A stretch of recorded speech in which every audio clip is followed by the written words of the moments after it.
तो मैं शुरुआती कुछ देर में चौधरी छोटू राम के बारे में बात करूंगा आपसे, और इस बातचीत का दूसरा हिस्सा होगा जिसमें चौधरी छोटू राम ने किसानों को लेकर के क्या नियम कानून नियम कायदे बनवाए, उनके संघर्षों की दिशा क्या थी, आज के उस किसान आंदोलन से कैसे ये जुड़ती है, और अंत में हम इस बात का विश्लेषण करेंगे कि सामाजिक न्याय के सवाल पर जब हम एक मुकम्मल धारणा, मुकम्मल समझ बनाने की कोशिश करते हैं तो सामाजिक न्याय की यह समझ कृषि के प्रश्नों से किस कदर जुड़ती है। तो सबसे पहले एक छोटा सा जीवन परिचय, और इससे पहले कि मैं चौधरी छोटू राम का जीवन परिचय आपके सामने रखूं, एक सवाल आपसे है। दो तीन बहुत बड़े विषय हैं इस देश की पूरी विरासत को समझने के। दो तीन विषय हैं जिसके आधार पर इस बात को समझने की कोशिश की जाती है कि भारत क्या है। उसमें सबसे महत्वपूर्ण पड़ाव है भारत की आजादी का, और उसमें पाकिस्तान के रूप में एक अलग देश बनने का। मेरा पहला सवाल आपसे यह है कि क्या चौधरी छोटू राम को इस देश की जंग आजादी में क्या भूमिका थी, इसको लेकर हरियाणा में भी एक आम समझ है क्या, सब लोग जानते हैं क्या? दूसरी बात, जितने लोग हरियाणा में जानते हैं चौधरी छोटू राम को, क्या उतने ही लोग देश भर के जानते हैं क्या? क्या चौधरी छोटू राम ने केवल हरियाणा के लिए संघर्ष किया था? क्या चौधरी छोटू राम इस देश की जंग आजादी के अगुआ नायकों में शुमार होने की काबिलियत नहीं रखते थे क्या? क्या उनके शिक्षा दीक्षा में कोई दोष था, कमी थी? वकील तो वो भी थे, विधि और कानून की शिक्षा उन्होंने भी प्राप्त की थी। झज्जर से लेकर के दिल्ली के बड़े कॉलेज तक की पढ़ाई उनके पास, डिग्रियां उनके पास भी थी। फिर कौन सी कसौटियां हैं जिनके आधार पर आप इस देश के राष्ट्र निर्माता नायकों को बताते हैं? मैं खुद एक ग्लानि बोध से एक आत्म स्वीकृति करता हूं कि मुझे नहीं पता था चौधरी छोटू राम के बारे में। इलाहाबाद विश्वविद्यालय से लेकर दिल्ली विश्वविद्यालय के गलियारों तक हमने कभी नहीं सुना चौधरी छोटू राम का नाम।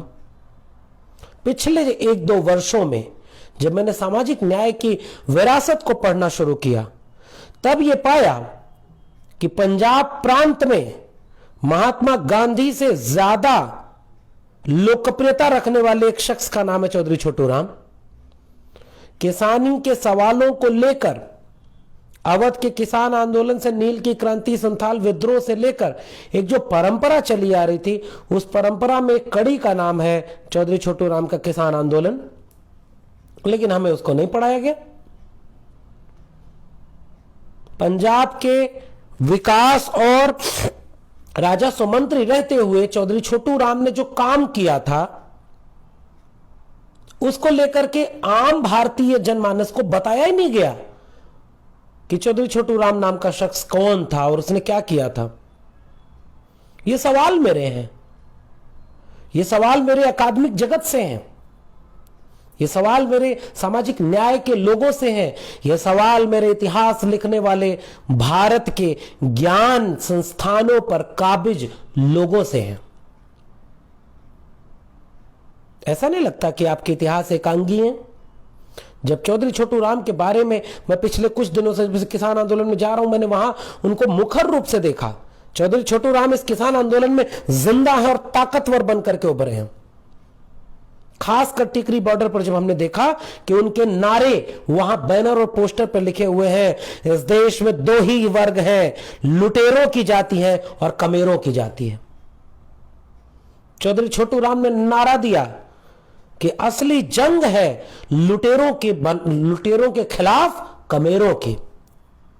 कमेरा मतलब कामगार लोग, तो लुटेरा बनाम कमेरा का विमर्श क्या ज्ञान मीमांसा में शोधार्थियों और किताबों के लायक नहीं समझा गया?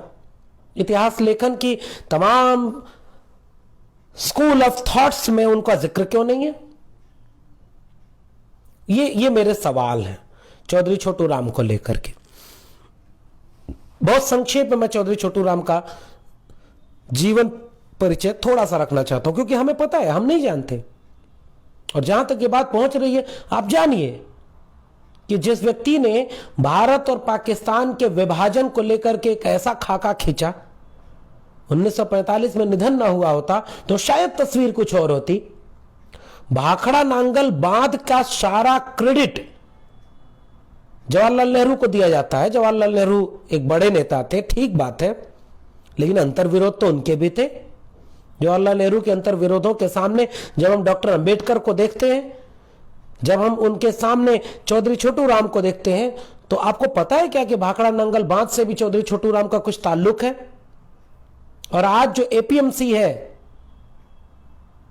जो सरकारी मंडियां हैं, एपीएमसी जिनको कहते हैं, एग्रो प्रोडक्ट मार्केटिंग कमेटी, तो इनके वजूद में कहीं चौधरी छोटू राम का जिक्र है क्या, जिसने कमेरा बनाम लुटेरा की नारा दिया था? ये सवाल मेरे हैं। और क्यों ऐसा नहीं, कहीं ऐसा तो नहीं कि चौधरी छोटू राम की जाति आड़े आ रही थी? इस देश का कोई भी विमर्श जाति केंद्रित अगर नहीं है तो वह दरअसल विमर्श है ही नहीं, वह एक धोखा है।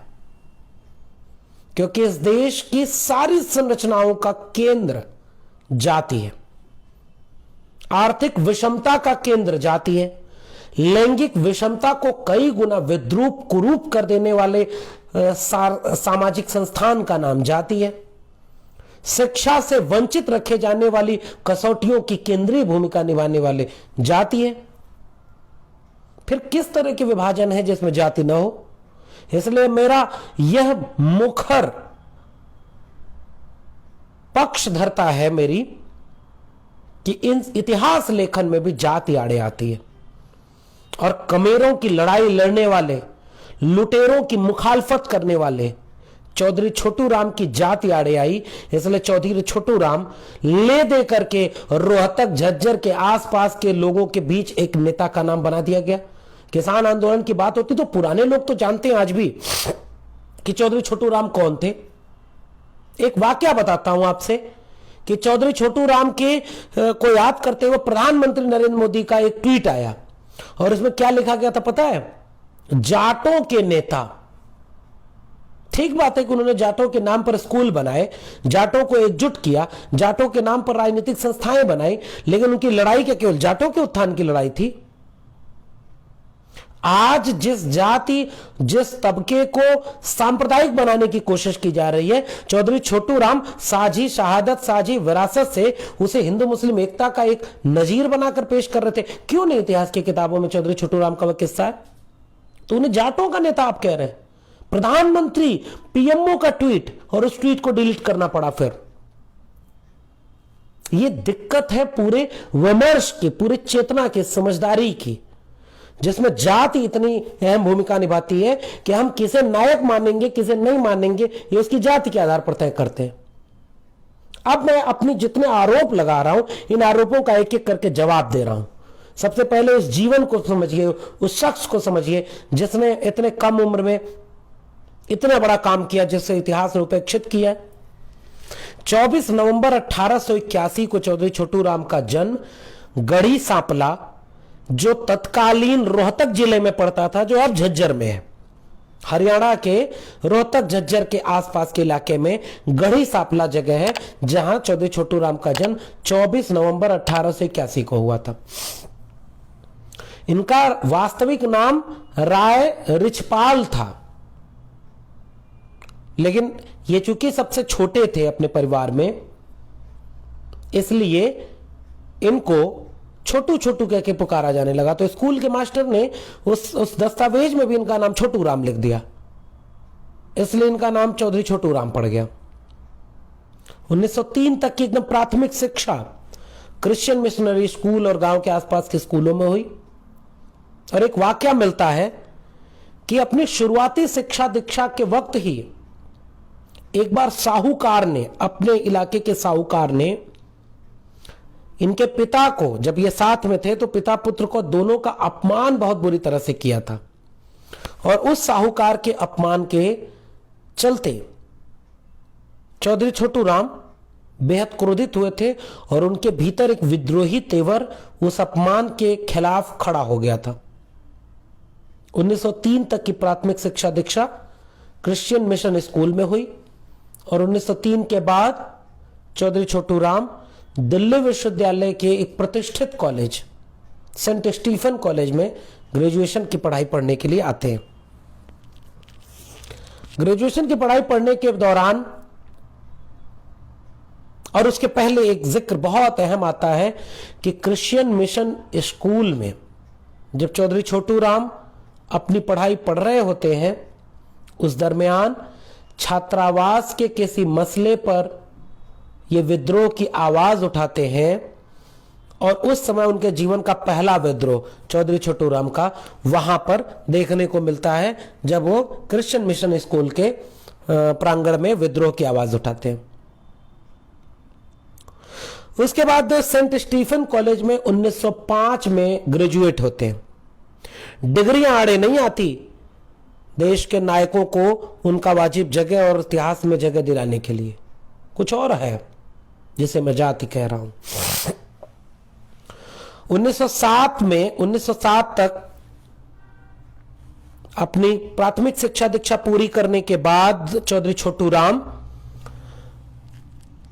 राजा रामपाल सिंह के सह निजी सचिव के पद पर काम करने लगे थे, राजा रामपाल सिंह। और उसी दौरान उन्होंने 1907 तक हिंदुस्तान समाचार पत्र के अंग्रेजी संस्करण का संपादन शुरू किया था। अंग्रेजी संस्करण का, हिंदुस्तान समाचार पत्र के अंग्रेजी संस्करण का संपादन किया था।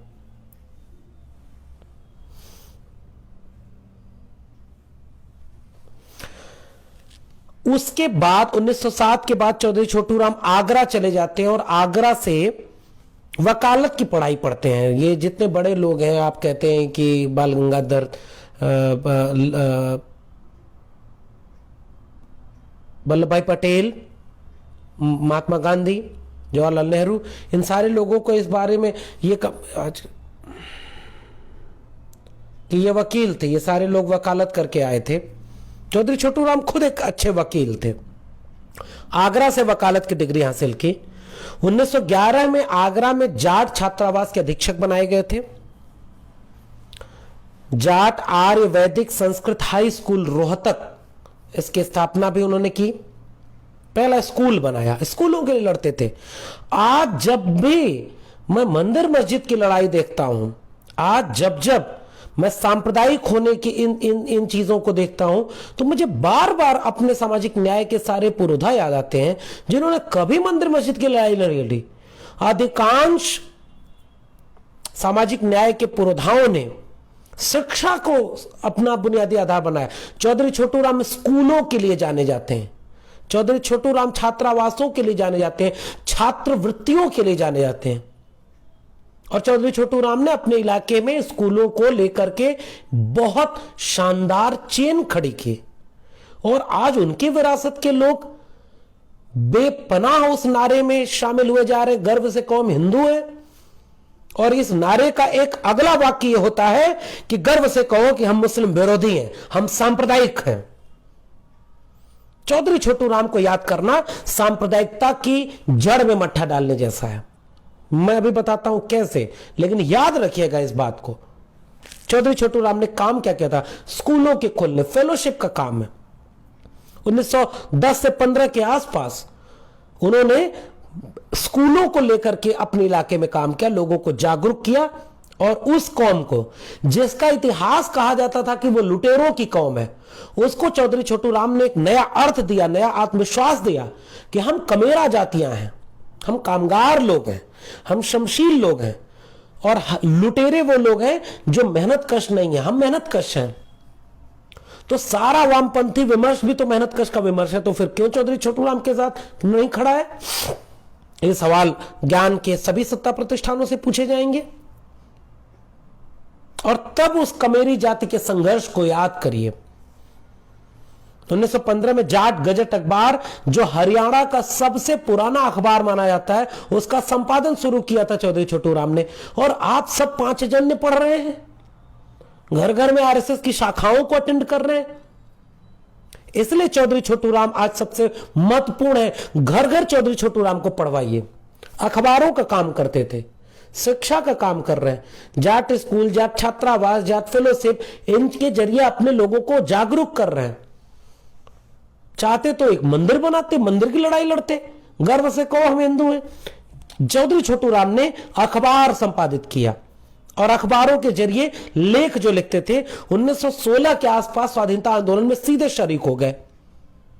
और उस समय अंग्रेजों ने उनके लेखों के आधार पर चौधरी छोटू राम को अंग्रेजों ने भयानक व्यक्ति कहा था।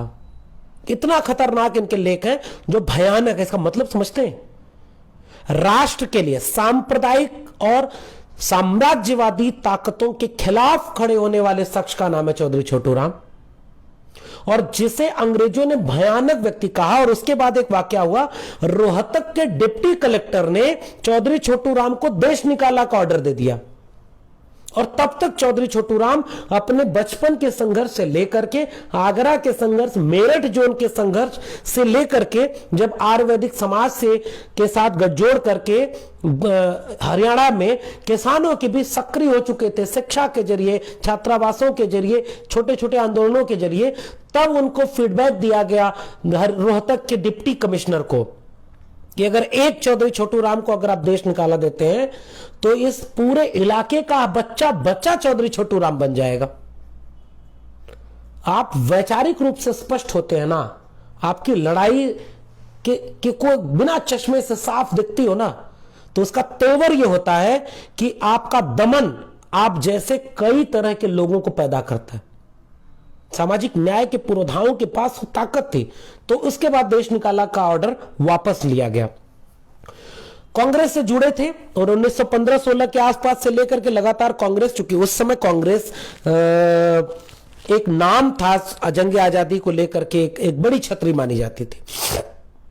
लेकिन कांग्रेस से वैचारिक मतभेद होने के बाद 1920 में चौधरी छोटू राम ने कांग्रेस छोड़ दी और उसके बाद अपने स्तर पर वहां संघर्ष करना शुरू किया। 1925 में आर्य समाज के प्रतिनिधि के साथ पुष्कर में किराया कानूनों के विरोध में एक बड़ी रैली का नेतृत्व किया था। थोड़ा थोड़ा उस शुरुआती दौर में कहीं कहीं दिक्कत भी मुझे समझ में आती है, जैसे जनेऊ बांटे गए थे इस कानून विरोध का, किराया कानून विरोध में जनेऊ भी बांटे गए थे। लेकिन मैं चौधरी छोटू राम को कहीं से भी हिंदुत्व के कलेवर में नहीं देखता हूं। वो हिंदुत्व के, सो कॉल्ड हिंदुत्व के अपोज में खड़े हैं। ये एक महत्वपूर्ण बात है। 1925 के बाद चौधरी छोटू राम का पॉलिटिकल और एक एक्टिविस्ट वाला तेवर और तेज होता है, और वो एक दशक जो पूरा है 1935 के आसपास तक, वो लगातार एक बहुत बड़े स्तर पर शिक्षा, नौजवानों के सवाल, किसानों के सवाल, स्वाधीनता के सवाल, औपनिवेशिक सत्ता के विरोध के सवाल और हिंदू मुस्लिम एकता के सवाल, एकता, और वो क्या एकता गुल खिलाती है ये मैं बताऊंगा भी। और फिर मैं आपसे सवाल पूछूंगा कि क्या आपने चौधरी छोटू राम का जिन्ना से जुड़ा हुआ कोई प्रसंग कहीं पढ़ा है? किसी ने आपको बताया? बड़े बड़े इतिहास लिखे जा रहे, तमाम किताबें लिखी जा रही, अच्छी बात है। महात्मा गांधी पर सैकड़ों हजारों किताबें होनी चाहिए, पढ़ना चाहिए। किताबों को लेकर मेरे मन में कोई दुराव नहीं, हजारों किताब लिखी जाए, नेहरू पर हजारों किताब लिखी जाए, अंबेडकर पर लिखी जाए। ये चौधरी छोटू राम जैसे लोगों पर क्यों नहीं किताबें लिखती? मैं एक किताब देखता हूं तो उसमें एक किताब का नाम बस मिलता है, वो कि नहीं, अभी मैं जिक्र करूंगा उसका।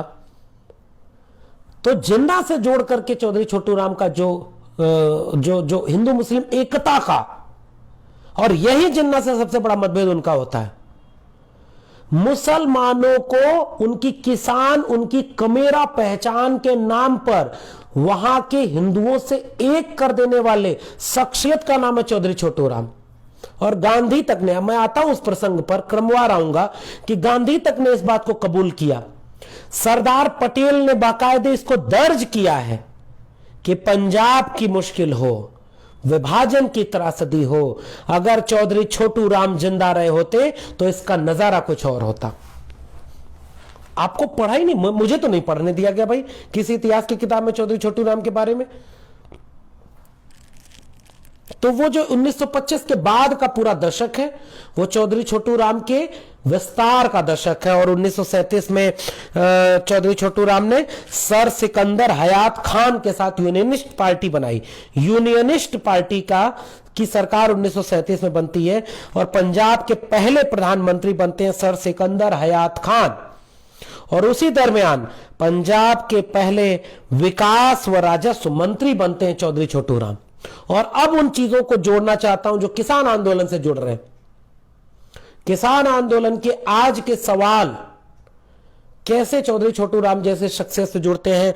लुटेरा बनाम कमेरा का विमर्श रचने वाले एक स्लोगन, चौधरी छोटू राम अपने भाषणों में एक स्लोगन कहा करते थे। ध्यान से सुनिएगा इस स्लोगन को और सुन करके अपने घर के बच्चों को समझाइएगा। वो स्लोगन क्या था पता है? ऐ किसानों, एक बात अच्छे से समझ लो, बोलना सीख लो, जबान सीख लो और अपना दुश्मन पहचान लो। आज जब ये 3 कृषक कानून आए हैं तो ये चीजें ज्यादा मजबूत होकर दिख रही हैं, लेकिन सवाल तो ये भी होगा कि यूपी और बिहार के किसानी कैसे चौपट हुई, क्यों वहां आंदोलन खड़े नहीं हो पा रहे। ये सवाल बहुत अहम है, मैं आता हूं उस सवालों पर भी। अब मैं ये दिखाता हूं कि विकास और राजस्व मंत्री होने के साथ चौधरी छोटू राम ने विधायक तौर पर क्या क्या काम किया और कितने लोकप्रिय थे चौधरी छोटू राम। इसका भी एक किस्सा आपको सुनाता हूं। पहले वो एक्ट देखिए, साहूकार पंजीकरण एक्ट 1934 में ही बनवाते हैं। और उस समय इस साहूकार पंजीकरण एक्ट के द्वारा चौधरी छोटू राम ये शर्त डलवाते हैं कि इस देश के किसानों को कर्ज देने वाले हर साहूकार का पंजीकरण होना चाहिए।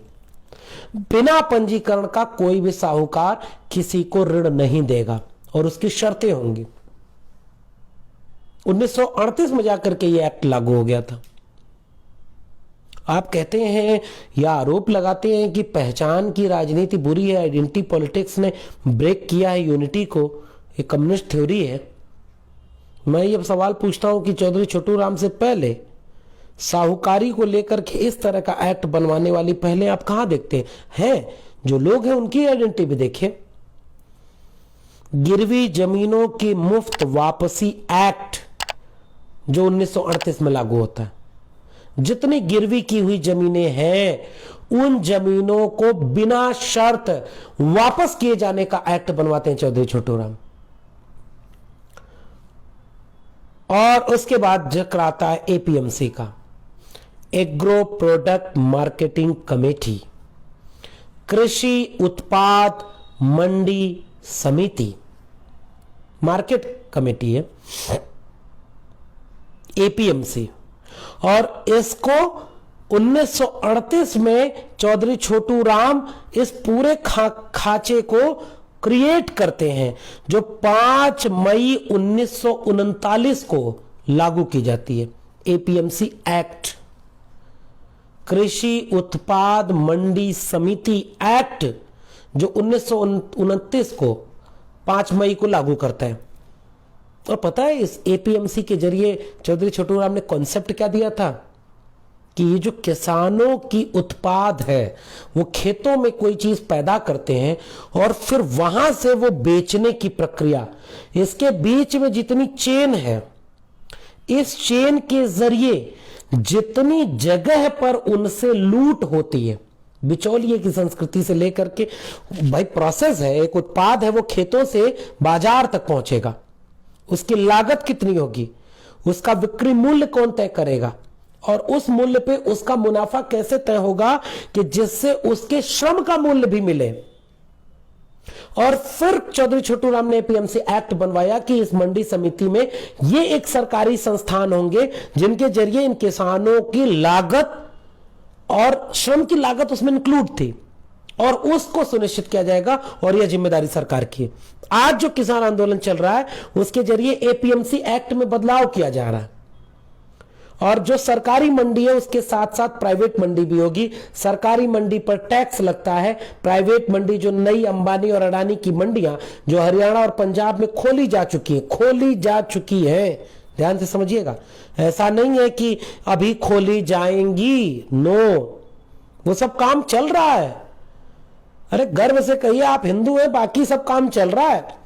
रेलवे बेचने से लेकर के सारे जो पीएसयूज हैं, पब्लिक सेक्टर यूनिट है, सब बिक रहा है। नारा याद रखिएगा, सौगंध मुझे इस मिट्टी की, मैं देश नहीं बिकने दूंगा।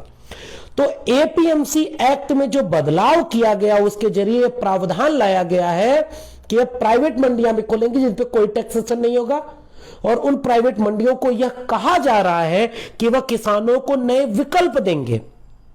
लेकिन उन मंडियों के जरिए चौधरी छोटू राम के इस पूरे कॉन्सेप्ट को समझेंगे तब आप पाएंगे कि दरअसल एपीएमसी ने इन किसान, कामगार, कमेरा जातियों को, बहुजन जातियों को जो एक सुरक्षा और आर्थिक सुरक्षा प्रदान की थी, उसको विनाश करने की यह काम की जा रही, इसलिए किसान लड़ रहे हैं। और जहां एपीएमसी बची हुई है वहां उनका लाभ उन किसानों को मिल रहा है, और उन किसान जातियों में अधिकांश जातियां बहुजन है। दलित, पिछड़े, आदिवासी, पसमानदा तबके के ही 90% से ज्यादा लोग किसानी पेशे में हैं। इसलिए कृषि का सवाल मूलतः सामाजिक न्याय का सवाल है, इसमें कोई कंफ्यूजन नहीं होना चाहिए। तो एपीएमसी एक्ट के जरिए चौधरी छोटू राम ने जो सुरक्षा और समानता का एक संकल्पना इस समय जो स्थापित की थी, मंडी समिति, एपीएमसी समिति एक्ट 1938 जो 5 मई 1939 को लागू हुआ था, उस एपीएमटी एक्ट को अब खत्म किया जा रहा है। और बड़ी आदमकद मूर्ति चौधरी छोटू राम की बनाई जा रही है, माला चढ़ाया जा रहा है। अंबेडकर की मूर्ति बना के अंबेडकर के सपनों को ध्वस्त करना, पटेल की मूर्ति बना करके पटेल के बैल लगाए हुए आरएसएस को विश्व का सबसे बड़ा संगठन बनवाना। चौधरी छोटू राम की बड़ी सी मूर्ति, अभी प्रधानमंत्री उसका उद्घाटन करने गए थे पिछले दिनों, और उसी समय ट्वीट में लिख दिया था जाट नेता और ब्राह्मण पूरे ब्रह्मांड का नेता होगा। और चौधरी छोटू राम किसानी की बात करते, औपनिवेशिक शासन के खिलाफ लड़ते, हिंदू मुस्लिम सांप्रदायिकता के खिलाफ लड़ते, जाट स्कूल और स्कूलों से लेकर के शिक्षा की बात करते। तो यह किसानी, सांप्रदायिकता, विकास और राजस्व कानूनों के संशोधन, ये क्या केवल जाटों के लिए थे? किसने इतिहास लिखने की तमीज आपको दी कि आप उन्हें जाट नेता कहते हैं? आज भी ये जितने बहुजन हैं, इन सबको उनकी जातियों का नेता बनाया जाता है। उनकी जाति वाले खुश भी होते हैं, उनकी जाति वाले बड़े नाराज भी होते हैं कि तुम चौधरी छोटू राम का नाम कैसे लेते हो। ये है विभाजन, अंदर अंदर जहर फैलाना और बाहर से नारा देना, गर्व से कहो तुम। इसके बाद उन्होंने किया व्यवसाय श्रमिक अधिनियम 1940 में, कर्ज माफी अधिनियम 1934 के, ये सारे अधिनियम है जो बाद में लागू हुए थे। और इस समय आजीविका के साधनों की नीलामी बैन करवाई थी चौधरी छोटू राम ने, कि जो कर्ज माफी है, जो कर्ज माफी के कानून है, उनको लेकर के कहा गया था कि जब कभी अगर कोई चीज की नीलामी भी करेंगे आप, तो आजीविका के साधनों की नीलामी नहीं करेंगे। और चौधरी छोटू राम को किसानी पेशे और कमेरे जातियों का दर्द पता था, तो चौधरी छोटू राम ने पता है कैसे क्या क्या क्या क्लॉजेस बनवाए थे कि जितने पशु हैं, जो आजीविका के साधन से जुड़े हुए पशु हैं, उन पशुओं को हम अपनी पूंजी के साथ मानेंगे और उनकी नीलामी आपके नहीं होने देंगे। आज भी देखते हैं ना, 5 लाख करोड़ रुपए इसी लॉकडाउन और इस दौर में माफ कर दिए गए हैं एनपीए, नॉन परफॉर्मिंग एसेट के तौर पर पूंजीपतियों के। और शिक्षा के लिए सरकार के पास पैसा नहीं, किसानों के लिए पैसा नहीं। इसका मतलब जहां जहां वंचित शोषित जमात, किसानी में कौन पेशा है? मैं फिर से आपसे पूछता हूं, 90% किसान बहुजन है, 90% सार्वजनिक शिक्षा बहुजनों के लिए क्रांतिकारी काम कर रही है। तो उसी समय आप एनपीए माफ कर रहे हो और उसी समय कृषि कानून और नई शिक्षा नीति भी लागू कर रहे हो। मैं बार बार नई शिक्षा नीति की याद दिला रहा हूं, जागिए। नई शिक्षा नीति 2020 ने आपके बच्चों के भविष्य को खत्म कर दिया है। अब आइए उस किस्से पर कि उस किस्से में यह है कि बड़े बड़े कारपोरेट एसेट हैं, नॉन परफॉर्मिंग एसेट के तौर पर, उनके लोन को माफ कर दिया जाता है और एक गरीब किसान, एक वंचित दलित शोषित जमात का, कमेरा जाति का किसान अगर लोन नहीं चुका पाता तो उसकी नीलामी हो जाती है। उस समय एक किस्सा है, चौधरी छोटू राम की लोकप्रियता देखिए। लाहौर हाई कोर्ट का मामला है। वहां की बेंच में सर शादीलाल नाम के एक जज हुआ करते थे। उनके पास एक मामला गया और एक किसान की नीलामी हो रही थी और उस किसान ने कहा कि अगर आपने मेरा बैल को नीलाम कर दिया, मेरी गाय को नीलाम कर दिया, मेरे घर को नीलाम कर दिया तो मैं कहां जाऊंगा, तो ये गाय और बैल को कम से कम मत नीलाम करिए। तो जज ने, जो सर शादीलाल जज का नाम है, उन्होंने व्यंग में कहा कि तुम्हारे इलाके में एक चौधरी छोटू राम कोई व्यक्ति है, सुने हैं वो बड़ा कानून वानून बनाता है, उससे कोई कानून बनवा के लाओ तो हम तुम्हारा मान लेंगे। और हंसे, सारे लोग हंसे। यह बात आकर के उस किसान ने जब चौधरी छोटू राम को बताई तो उन्होंने इस अधिनियम को पारित करवाया कि कर्ज माफी में दाम दुपट्टा का नियम, यह ऐतिहासिक काम है। और फिर उससे कहा कि जाओ, कानून बन गया है, अब तुम्हारी आजीविका के साधनों का नीलामी नहीं होगी। तो एक सोशल जस्टिस की पूरी आइडियोलॉजी का नाम है। इस पूरी लड़ाई में वो सोशल जस्टिस की पूरी आइडियोलॉजी शामिल है जो चौधरी छोटू राम की इन सारी चीजों को बात करती है। भाखड़ा नांगल बांव का प्रस्ताव, उस समय सतलज से लेकर के बिलासपुर के राजा का कनेक्शन, अब मैं इसके विस्तार में नहीं जा रहा हूं, थोड़ा इतिहास आप भी पढ़िए। जब गर्व कर लें कि आप हिंदू हैं तब थोड़ा पढ़ लिया करिए कि चौधरी छोटू राम पर किताब क्यों नहीं है, चौधरी छोटू राम पर रिसर्च क्यों नहीं होता, चौधरी छोटू राम पर रॉ मटेरियल क्यों नहीं है, चौधरी छोटू राम पर किताबें और लेख क्यों नहीं मिलते आपको। तो आप पढ़िएगा कि भाखड़ा नांगल बांध, जिसकी सारी क्रेडिट जवाहरलाल नेहरू को दी जाती है, बड़ी भूमिका नेहरू की भी है। हम दिल बड़ा रखते हैं, हम सामाजिक न्याय के लोग हैं, हम मोहब्बत के लोग हैं, हम सबको सबके हिस्से का हक देना जानते हैं, हमारी लड़ाई ही यही है। तो हम नेहरू के हिस्से का हक हम नहीं ले रहे हैं, उनसे काट करके चौधरी छोटू राम को दीजिए, नो। वसीम बरेलवी का एक बड़ा प्रसिद्ध शेर है कि अपने हर लफ्ज का खुद आईना बन जाऊंगा, तुझको छोटा कह के मैं कैसे बड़ा बन जाऊंगा। ये लोग हमारे सामाजिक न्याय के पुरोधाओं को छोटा करने पर लगे हैं। लेकिन भाखड़ा नांगल बांध की परियोजना की बेसिक इंस्ट्रक्चर जो शुरुआत थी, उनमें चौधरी छोटू राम का जितना कद है उतने हिस्से का तो उनको दीजिए।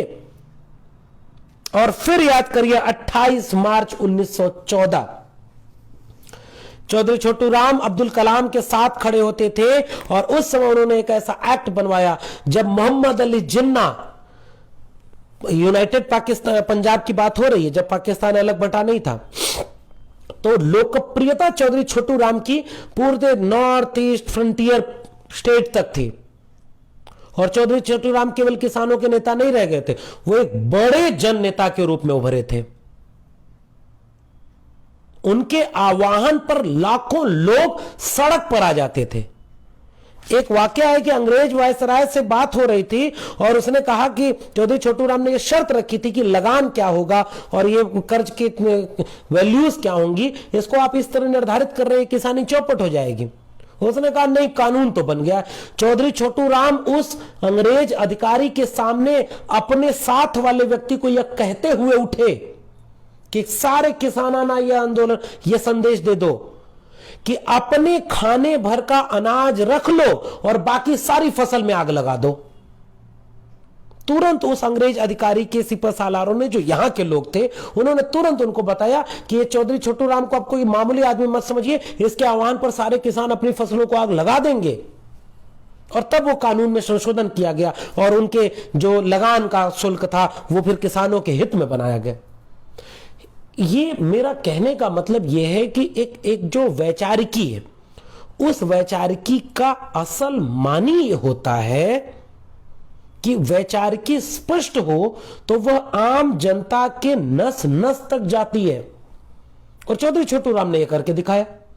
इसी वजह से जो ये किस्सा मिलता है कि 28 मार्च 1914 को जब जिन्ना इस बात की मुखालफत कर रहे थे कि मुसलमान तबके को के भीतर जब जिन्ना ने देखा कि वो चौधरी छोटू राम के प्रभाव में ज्यादा है, तो जिन्ना ने एक रैली बुलाई बहुत बड़ी पंजाब फ्रंटियर, सिंध और पंजाब के इलाके में, और उसमें यह अपील की कि मुसलमानों तुम्हारी पहचान एक है। जैसे आजकल के लोग कहते हैं हिंदुओं जागो, तुम एक हो, तुम ये हो, तुम वो हो। और उस समय एक कानून बनवा करके, उस समय का किस्सा जो मिलता है कि उसको अखबारों ने लिखवाया कि जिन्ना का कान पकड़कर पंजाब से बाहर निकलवाने का काम चौधरी छोटू राम ने किया था, क्योंकि चौधरी छोटू राम ने किसानी के नाम पर तमाम कमेरा जातियों को एकजुट किया था, जिसमें हिंदू भी थे और मुसलमान भी थे। वहां कोई सांप्रदायिक आग उस पूरे इलाके में जब तक चौधरी छोटू राम थे तब तक नहीं फैल पाई। यह है चौधरी छोटू राम की ताकत। उस व्यक्ति को यह पता था, उस व्यक्ति ने एक स्लोगन दिया कि अपनी जाति के नाम पर अगर तुम गोलबंद होगे तो तुम्हें बिखेरना आसान होगा, तुम अपने पेशे के नाम पर गोलबंद हो। और चौधरी छोटू राम ने पेशे के नाम पर गोलबंद किया था, कमेरा जाति। उन्होंने कहा जाति तुम्हारी और कोई नहीं है, तुम सब की जातियां कमेरा है, और ये सारे लोग जो काम नहीं करते, तुम्हारे श्रम का शोषण करते हैं, वो सब लुटेरे हैं। तो तुम सारे लोगों की पीड़ा एक है, और उसको लेकर के चौधरी छोटू राम ने किसानी को एक बड़ी कमेरी जाति, शमशील जातियों को एकजुट करने का बड़ा काम किया। इस पूरे फलक पर जब आप देखते हैं कृषि के प्रश्नों को, तब आप देखते हैं कि ये तीन कानून, फिर से आसान भाषा में समझ लिए, तीनों कानून में पहला कानून यही है, मंडी तोड़ो एमएसपी छोड़ो कानून। और इसलिए उस इलाके में देखेंगे आप, हरियाणा और पंजाब के इलाके को सबसे ज्यादा फायदा कैसे हुआ? हरित क्रांति के प्रावधानों से। और हरित क्रांति के प्रावधानों और खेती के जोत के आकार के बड़े होने के चलते, पूंजी के बुनियादी आधार के चलते, कृषि तकनीक के चलते एक साथ जो लाभ मिला वो उस हरियाणा और पंजाब की पूरी बेल्ट को मिला। और आज जो किसान आंदोलन आप दिल्ली के चारों ओर देख रहे हैं, इसका सबसे बड़ा श्रेय अगर किसी को जाता है तो उसमें सबसे आगे ऊपर जो नाम लिखा रहेगा चौधरी छोटू राम का लिखा रहेगा। काश, मैं तो एक भावुक होकर के एक बात कहूं, यूपी बिहार जैसे इलाकों को जहां लोग हैं, जहां जिन्ना किसानी को लेकर के बड़े बड़े आंदोलन हुए, अवध के किसान आंदोलन को मैं नहीं बोल रहा, लेकिन फिर भी मैं कह रहा हूं चौधरी छोटू राम जैसा एक स्पष्ट दूरदर्शी वैचारिकी वाला एक कमेरा नेता अगर मिला होता तो हरियाणा पंजाब की तरह शायद यूपी बिहार का दृश्य कुछ और होता। तो एपीएमसी छोड़ो, एमएसपी छोड़ो, एपीएमसी तोड़ो कानून जो आया है, कृषक कानून नंबर 1, उसकी वापसी का सवाल सामाजिक न्याय का सवाल है। और हमारा अब कहना यह होना चाहिए, गांव गांव लोगों को यह समझाना चाहिए कि भाई हमारे जिले में एपीएमसी क्यों नहीं है। मैं पूर्वी उत्तर प्रदेश के आजमगढ़ जिले से आता हूं। आजमगढ़ में एक मंडी है और उस मंडी की कीमत हम जानते हैं, लेकिन उस मंडी की हालत क्या है? सरकारी स्कूलों और सरकारी विश्वविद्यालयों जैसी हालत बना दी गई। तो ये सब जो स्कूल, कामगारी, इन सबके पेशे का नुकसान किसको है? उन्हीं को जिनके लिए इस समय नारा दिया जाता है, गर्व से कहो तुम हिंदू हो। तो बिहार में 2006 में एपीएमसी एक्ट को डिस्ट्रॉय करने के बाद बिहार के किसान पंजाब और हरियाणा में जाकर मजदूर क्यों बने, इसका उदाहरण क्यों नहीं दिया जाता? तो ये पहला कानून इसीलिए किसान कह रहे हैं कि इसको बिना वापस लिए हम इस आंदोलन को बंद नहीं करें। ताकत लीजिए उससे। दूसरा कानून क्या कह रहा है? कारपोरेट खेती। चौधरी छोटू, अब चूंकि वक्त बहुत ज्यादा हो गया तो मैं संकेत में कुछ बातें कह रहा हूं और फिर से कह रहा हूं, चौधरी छोटू राम पर बहुत सारी बातें हैं। और चौधरी छोटू राम ने उस समय कहा था, जोत जिसकी है उससे उसका हक नहीं छीना जा सकता। और दूसरा कानून जो इस समय कृषि कानून बनाकर लाया गया है, वह कानून ही कारपोरेट खेती का है। तो कारपोरेट खेती का मतलब क्या है? चौधरी छोटू राम की लड़ाई शून्य कर देना। और तीसरा कानून आप जानते हैं, जमाखोरी बढ़ाने का कानून है। जरूरी आवश्यक वस्तु अधिनियम में जो संशोधन किया जा रहा है, उससे जमाखोरी इतनी बढ़ जाएगी कि वो नेस्तनाबूत हो जाएगा। ये है बुनियादी तीनों सिद्धांत, तीनों कानून। और फिर से मैं कह रहा हूं, ये तीनों कानून का असर जो हो रहा है वो सामाजिक न्याय की वैचारिकी यानी बहुजन जातियों के ऊपर सबसे ज्यादा, और सबसे ज्यादा क्यों कहें, मैं उन्हें 90% से ज्यादा के अनुपात में देख पा रहा हूं। तो ये बहुजन जातियां जिन्हें बाबू जगदेव प्रसाद कुशवाहा शोषित कहते थे, वंचित शोषित कहते थे, रामस्वरूप वर्मा जिन्हें अर्जक कहते थे, चंद्रिका प्रसाद जिज्ञासु पेरियार ललई सिंह श्रमजीवी कहते थे, और चौधरी छोटू राम जिन्हें कमेरा कह रहे हैं, इन कमेरा जातियों का सबसे ज्यादा जो पूरा आयाम है वो शिक्षा और पुश्तैनी पेशे से है।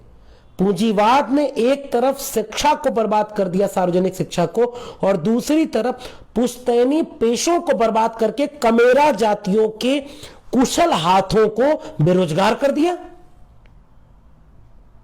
और ये तीनों कृषक कानून इन कमेरा श्रमजीवी श्रमशील जातियों के पुश्तैनी पेशों में ले देकर बचे कृषि की हैसियत को पूरी तरह से नेस्तनाबूद कर देंगे। फिर किस बात का सामाजिक न्याय? ये तो सीधे सीधे पूंजीवादी न्याय हो गया। तो भारत में पूंजीवाद, ब्राह्मणवाद और पितृसत्ता के गठजोड़ से ऐसा शोषण का तंत्र रचता है जिसके जरिए यह सबसे ज्यादा विनाशकारी है दलितों, पिछड़ों, आदिवासियों, अल्पसंख्यकों, पसमानदाओं और महिलाओं के लिए। इसलिए हम बार बार इस सवाल पर आपके बीच आते हैं, और आज चौधरी छोटू राम के बहाने आपके बीच में आए, एक अपील करने, एक आह्वान करने। नई शिक्षा नीति 2020 को याद करिए। ब्राह्मणवाद, पूंजीवाद और पितृसत्ता के गठजोड़ ने शिक्षा को अब आपके बच्चों के हाथ से छीनने का पूरा इंतजाम कर दिया है। अब आपके बच्चों को गुणवत्ता की निःशुल्क शिक्षा नहीं मिलने वाली। उसी प्रकार से 3 श्रमिक कानूनों में संशोधन करके जो मजदूर श्रमिक जातियां हैं, 99% वो कौन लोग हैं? वो बहुजन तबके के लोग हैं। और इन 3 कृषक कानूनों के जरिए, जिसमें 95 से 98% बहुजन तबके के लोग हैं, इन कानूनों में संशोधन करके उसी ब्राह्मणवाद, पूंजीवाद और पितृसत्ता के गठजोड़ ने आज भारत के वंचितों, शोषितों, कमेरा जाति के लोगों से हमेशा हमेशा के लिए वे अवसर छीन लिए जिनकी लड़ाई एक जमाने में चौधरी छोटू राम, डॉक्टर भीमराव अंबेडकर, डॉक्टर राम मनोहर लोहिया, चंद्रिका प्रसाद जिज्ञासु, पेरियार ललई सिंह यादव, ईवी रामास्वामी पेरियार, ज्योतिबा फूले, सावित्रीबाई फूले, फातिमा शेख, छत्रपति शाहू जी महाराज, अब्दुल कयूम अंसारी, आसिम बिहारी, बिरसा मुंडा, जयपाल मुंडा, सिद्धू कानू ने लड़ाई थी। जिस लड़ाई को मान्यवर कांशी राम से लेकर के फूलन देवी तक ने लड़ा, आज आपके बच्चों के हाथ से ये सारी चीजें छीनी जा रही हैं। इसलिए जब गर्व कर लिया करिए अपने घर में जहरीली टीवी, अरे इतने दिन से चल रहा है चैनल, एक टीवी प्रोग्राम बताइए जिसमें चौधरी छोटू राम पर आधे घंटे का कोई एपिसोड किया गया हो। किसान आंदोलन चल रहा है ना, एक कोई टीवी चैनल बताइए जिसमें चौधरी छोटू राम के, अभी तो मैंने 4-5 एक्ट का ही जिक्र किया है, दर्जनों एक्ट हैं जिनको चौधरी छोटू राम ने किसानी में क्रांतिकारी बदलाव लाने के लिए स्टैब्लिश किया था। वक्त कम है इसलिए मैंने उन सारे एक्ट को छोड़ दिया।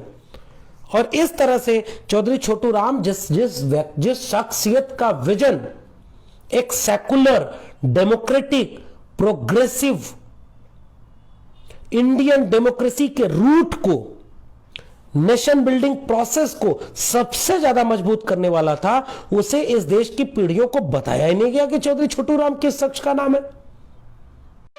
For more updates, subscribe to our channel, click the show links and enjoy watching the video.